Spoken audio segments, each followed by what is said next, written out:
بسم الله الرحمن الرحيم بسم الله الرحمن الرحيم الحمد لله الحمد لله به نستعين على أمور الدنيا والدين والصلاة والسلام على سيدنا محمد waxaan jecelahay maanta in aan shalayto inkastoo aan isleeyahay xoogaa dib uga soo dhacday dadka shalayto waxaan sii daayay oo meeshan ka sheegay qayb kamid ah dacwada badda ee Soomaaliya badda Soomaaliya ee Kenya ay ku haysato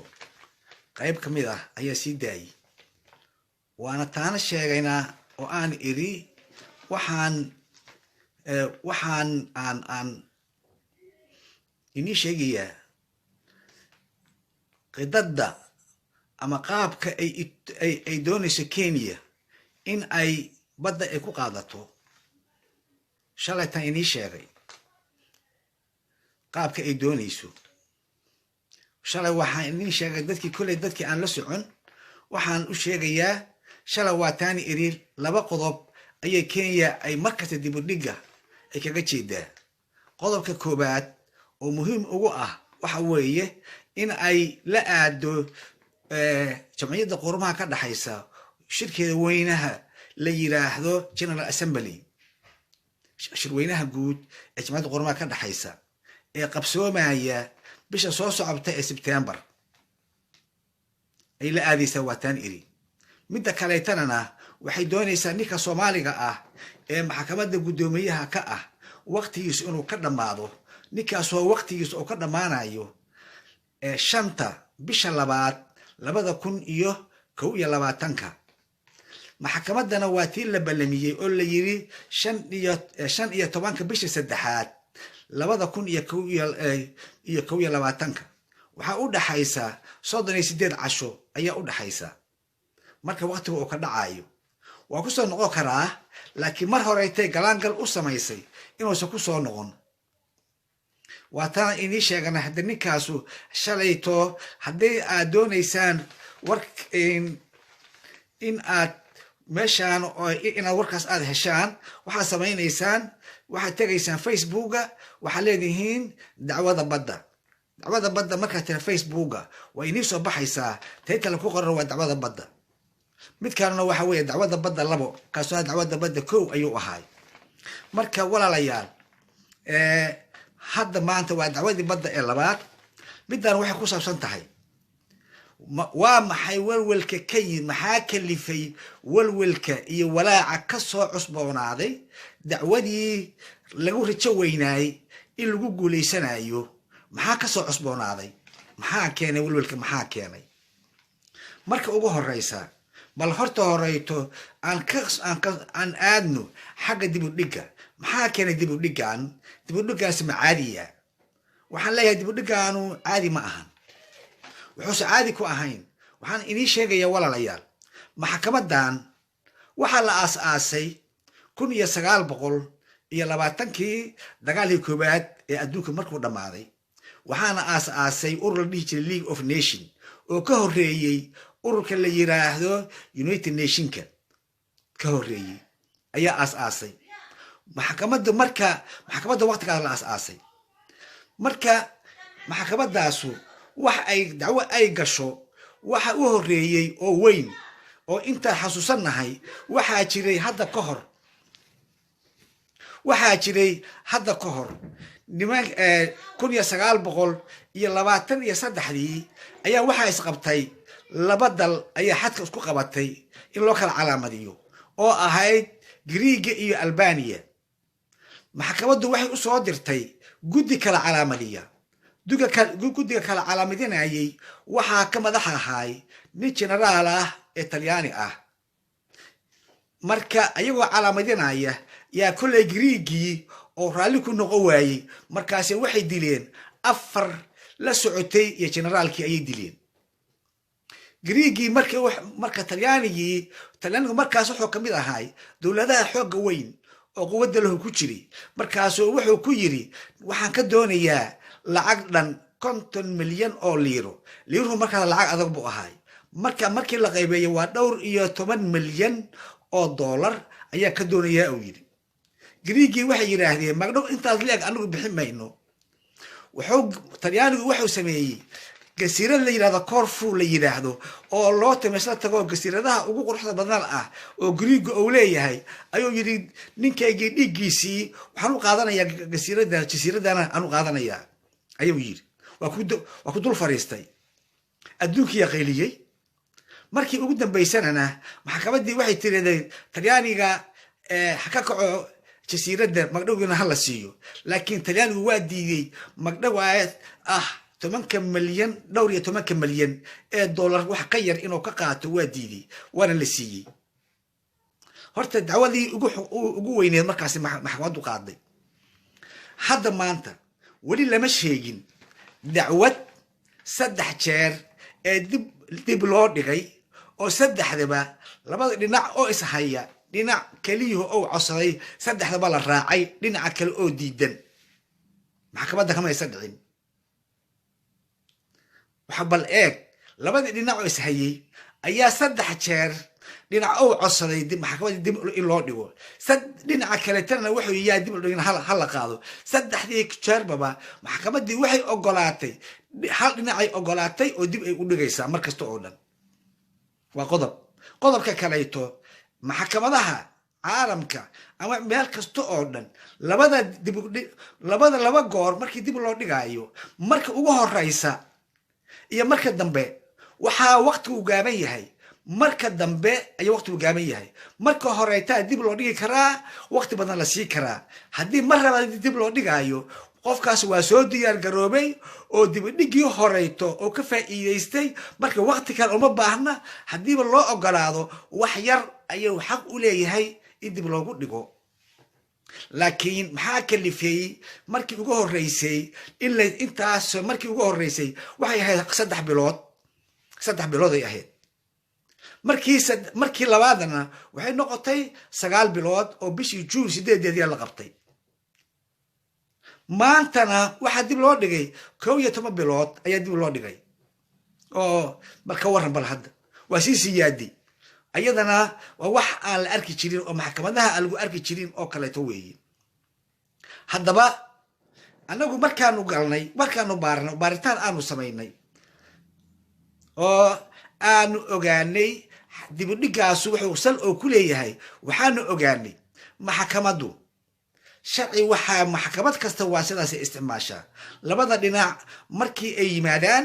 waxa la yiraahdaa bal adinku wax ku soo heshiiya Kenya waxay qoratay waxa la petition waliba ma ay soo qoran request iyo appeal iyo ma ay soo qoran waxa petition waa hadal fudud weeye oo waa codsi fudud weeye waxa weeye waa codsi aan qasab ahayn petition kelmadda ay isticmaashay petition ay isticmaashay qoraalkeedii haynaa oo qornay warqadda ay qoratay waxay isticmaashay petition Soomaaliyana waxay isticmaashay hadal intaas oo kale ka fudud oo waa maxay waxa weeye waxaan doonaynaa maxkamadda in la qaado waxay leeyihiin ama doonayna delay bas delay ma doonayno ay isticmaaleen maxkamaddii marka maxay samaysay maxkamaddii waxay tiri labadii nubar inta gaar iskula baxdaan wax ku soo heshiiya kelmadda maxkamaddu waa isticmaashay ma aysan dhihin maxkamadda go'aankan gaartay waxay ku tiri kelmaddu markaan labada wadan ay ku soo heshiiyeen in muddadaas dib loo dhigo waanu ka ogolaanay ayaa ugu qoran go'aanka maxkamadda ma aysan dhihin labadoodu inta ku soo heshii waayeen maxkamaddu go'aanka ma qaadan saasa warqadaha ku qoran labada dib u dhigba kii horeeta ma ahan labada ugu dambaysa oo midna ay tahay 9 bilood oo midka hadda dhamaaday oo 8 June la doonay in la qaado iyo midka hadda soconaya oo ah 15 bisha 3 Maarso labadaba waxa ugu qoran 2021 Maarso waxa weeye labadaba waxa ku qoran markii labadoodii isku soo ogolaadeen ayaa maxkamaddu ay go'aankaas ay qaadatay waxa cad marka in labada dhinacba isku soo ogolaadeen qodobkaas taas weeye قضب كلابات وحوي قضب كلابات وحوي سببت محاكيني إن قريقاندي Soomaaliya u doodayay in qofkii Soomaaliga ahaa oo ku jiray gabadhii la dhigi jiray Muna Maxamed Cali Sharmaan inay meesha ka baxday maxaa keenay gabadhaasu anigu ma garanayo mayada isku u dooratay ma laga saaray sababti ma sheegin dawladdu lama wadaagin shacabka lama wadaagin gabadhii sababta ay u tagtay lama aysan wadaagin maxaa loo bedelay ninka la yiraahdo Axmed Cali Daahir xeelalihi guud maxkamadda in muddo la socday ilaa iyo markii Kenya ay tir lama qaadi karo dacwadda oo la yiri waa qaadi karaa lama qaadi karo wala qaadi karaa la isku qabtay oo dawladdu oo maxkamaddu ay tiri dacwada waan qaadi karnaa oo Kenya looga guuleystay waa la socday ninkaas inta badan waa la soconayay xaaladaas waa la socday markii dib loo dhigayana oo 3 bilood dib loo dhigayana anigu warqadaas dib loogu dhigay taas ma arkin laakiin mid labada dambaytaan helay laakiin 3 bilood ayaa bas kaliya la ogolaaday waqtigii Axmed Cali Daahir oo la socday oo Soomaalida u metelayay dawladda Soomaalida u metelayay 3 bilood kaliya la ogolaaday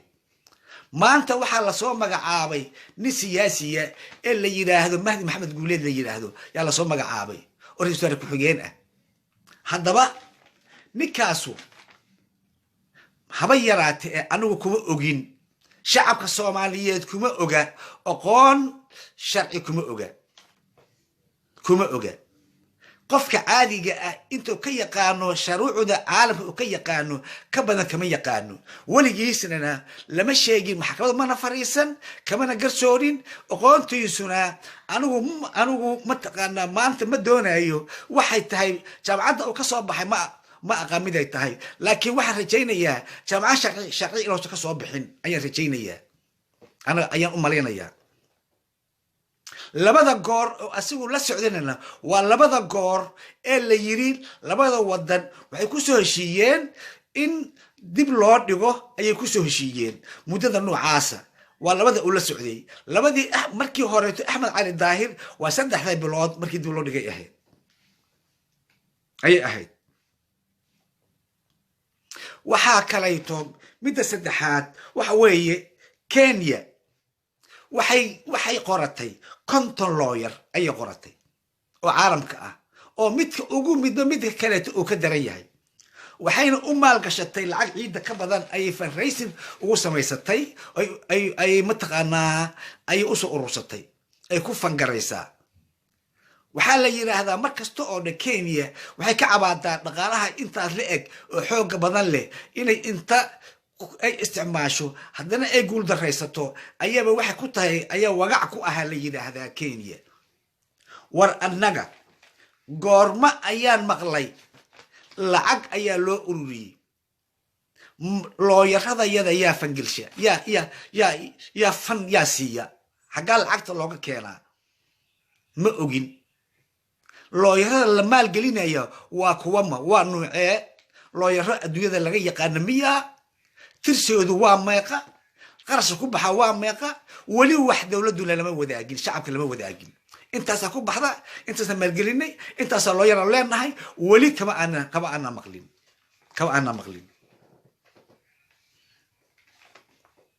midda saddexaad ciidamada Kenya waxay joogaan ciida Soomaaliya caalamka kama dhacdo ama sharci ku jiro ama United Nations iyo urur iyo meel kasta ka yimaadeen laba wadan oo xuduud isku haya dhul isku haya border isku haya